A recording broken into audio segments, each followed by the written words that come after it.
बिन रोवत काहे बड़ो इतना पोछा लोर के। चली जब छोड़ के जन तू भोर के, चली जब छोड़ के जन तू भोर के। दिल में रहबो हरदम तू ही, अरे सुना तू ही रहला तू ही रहबो। अरे दिल में रहबो हरदम तू ही रखब नाता जोड़ के। चली जब छोड़ के जन तू भोर के, चली जब छोड़ के जन तू भोर के।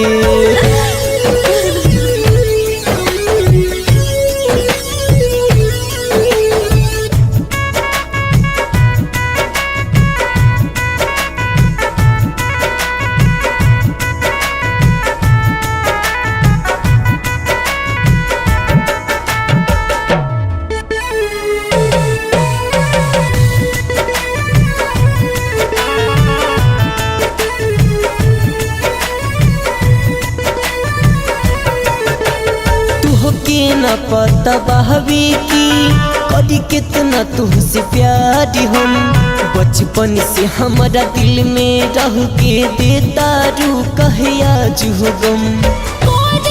जितना प्यार तो उतने करीले हम, झूठ नहीं बोला तानी खाता नहीं हो तुहर कसम। ऐसे जानी रूसा हमसे,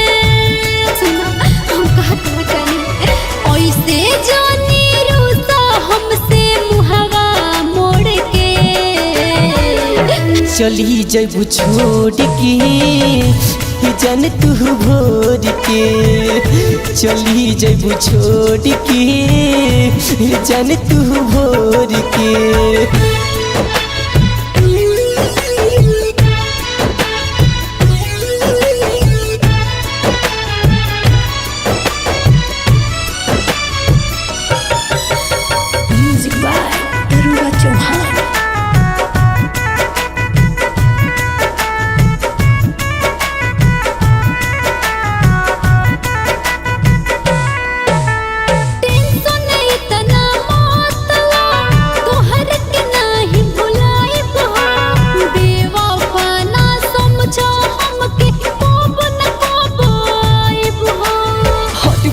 हटी तुम याद तुहरी हमारा के सताई हो, दिलवा के दुखवा दर्द बोलो के करस जाके बताई हो।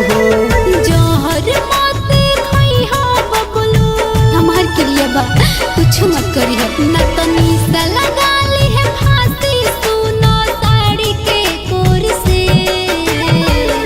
चली जब छोड़ के जन तू भोर के, चली जब छोड़ के जन तू भोर के।